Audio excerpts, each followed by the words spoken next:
Hi, James McLean with FTI Capital Advisors.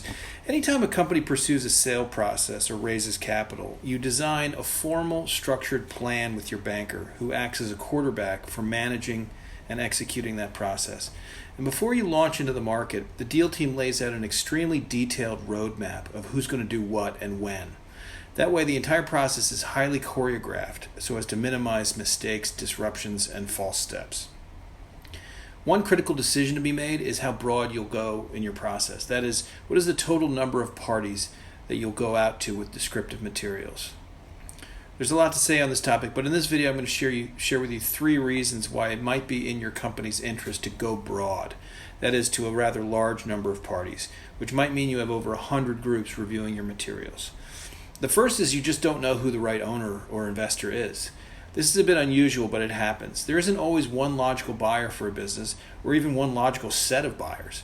This can happen when your company sits at the crossroads of several different subsectors, and it could be an attractive acquisition for companies across industries. Or your company may simply be unique in its product or service characteristics, so the key competitors are really not so obvious. The second reason you might go broad is that you think there will be a lot of interest, and you can use a competitive dynamic to achieve what's sometimes called a spike valuation. Your company might have a lot of attractive characteristics that would be appealing to just about anybody. Good margins, strong growth, a good market position. Everyone likes that. So you know that a lot of groups will like the opportunity, but you don't know who would be willing to stretch on price to win the day. In this case, it might be appropriate to get a competitive dynamic going among a large group of parties in the hopes that one will distinguish themselves with a significant jump up in price.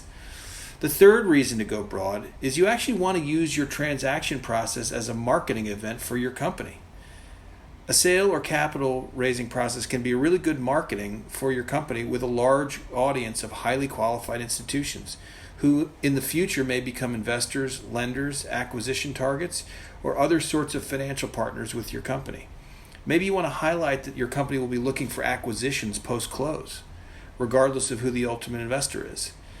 Having your banker send highly polished materials to these groups, which cast your company in the best possible light, can be a great way to maximize the PR impact of your process for strategic purposes down the road. In the next video, I'll give the flip side, 3 reasons why it's a better idea to go narrow in your process. Thanks for listening.